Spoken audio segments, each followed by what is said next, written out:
अस्सलाम वालेकुम, मैं हूं ज़ीशान ख़ान और मैं आपको खुशामदीद कहता हूं अपने यूट्यूब चैनल पे एक नई वीडियो और एक छोटी सी इन्फॉर्मेशन के साथ। टाइटल जैसे आपने देखा कि रीफ़ंड के हवाले से मैं गुफ्तगू करने जा रहा हूं और एफबीआर के जो रीफ़ंड केसेस हैं, और ये मैं बात करूंगा इनकम टैक्स के हवाले से, सेल टैक्स के हवाले से नहीं, क्योंकि वो थोड़ा सा डीप हो जाता है।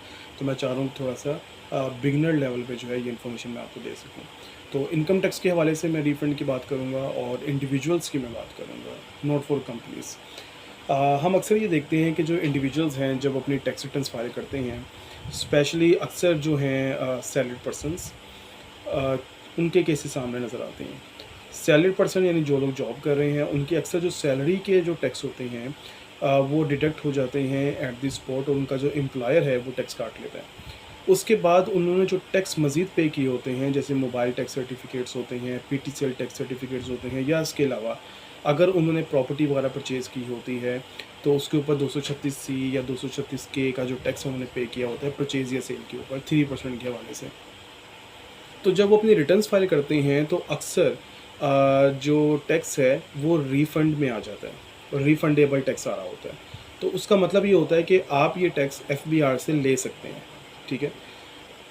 अक्सर क्लाइंट कह रहे होते हैं कि जी हमें ये अगर हम वापस लेना चाहें तो हम क्या करें, हमें क्या करना चाहिए। तो इसके लिए आईआरएस के पोर्टल के ऊपर ऑनलाइन एप्लीकेशन मौजूद है। आप रिफ़ंड के टैब में जाएं लॉगिन करने के बाद, और वहाँ पे एप्लीकेशन फॉर रिफ़ंड जो है वो कर सकते हैं। जब आप वो एप्लीकेशन जो है अपनी सबमिट करेंगे रिफ़ंड के हवाले से विद नेसेसरी डॉक्यूमेंट्स, तो वो एप्लीकेशन आईआरएस के पोर्टल के ऊपर जो आउटबॉक्स है उसके अंदर आ जाती है।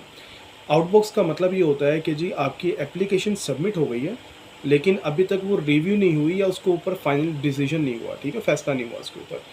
तो जब उसके बाद फाइनल डिसीजन हो जाएगा तो वो कंप्लीटेड टास्क में चली जाएगी, और फिर एफबीआर अगर मज़ीद कॉरेस्पॉन्डेंस करना चाहे, लाइक आपको वहाँ पे बुला के आपकी पर्सनल हियरिंग करना चाहे, या जो डॉक्यूमेंट्स आपने जमा करवाए थे या जिनकी बेस के ऊपर आप क्लेम कर रहे हैं वो मंगवाना चाहे, तो वो आपको इंटीमेट करेगा। वेया फ़ोन कॉल भी कर सकता है, वेया अनदर नोटिस या इन्विटेशन भी कर सकता है कि आपकी पर्सनल हियरिंग इस दिन है और इन साहब के पास है।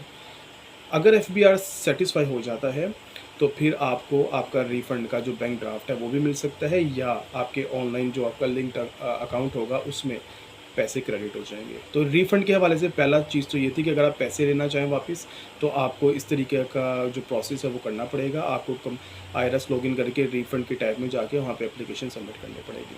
सेकंड, अगर आप आपकी टैक्स लायबिलिटी निकल आती है नेक्स्ट ईयर में, और आप ये चाहते हैं कि मैंने जो रिफ़ंड मेरा आ रहा था उसके साथ मैं एडजस्ट कर लूँ, तो पिछले सालों में ये होता था, यानी प्रीवियस फ्यू ईयर्स में ये होता था कि आपका जो रिफ़ंड निकलता था, आप उसमें से फ़िगर उठा के एडजस्टमेंट विद दिस ईयर उसमें सिर्फ टाइप कर देते थे, वो ऑटो एडजस्ट हो जाता था। लेकिन पिछले साल से ऐसा नहीं हो रहा। अब आपको एडजस्ट करने के लिए भी आपको एप्लीकेशन देनी पड़ेगी, और जब एफबीआर अलाउ करेगा फिर आप उसको एडजस्ट कर सकेंगे, ठीक है जी। यानी पहले तो हम ये करते थे कि जैसे ही आपकी कोई टैक्स लायबिलिटी निकली, आपने टैक्स लायबिलिटी के साथ आपने पिछले साल के रिफ़ंड को एडजस्ट कर लिया, ठीक है, और सिंपल फिगर लिखी और वो ऑटो एडजस्ट हो जाता था आपके एडमिटेड टैक्स के साथ। लेकिन अब ऐसा नहीं होता। अब आपको जो है इसी तरीके से आपको अप्लाई करना पड़ेगा। जब एफबीआर अलाउ करेगा फिर आप अपनी उसको अलाउ एडजस्टमेंट कर सकते हैं, ठीक है। विद इन 2 ईयर्स आप अपना रिफ़ंड की जो अमाउंट है वो क्लेम कर सकते हैं। यानी अगर आप पैसे लेना चाहें, चेक लेना चाहें, तो विद इन 2 ईयर्स जब आपका रिफ़ंड अराइज़ हो रहा है तो फिर आप उसको कर सकते हैं क्लेम।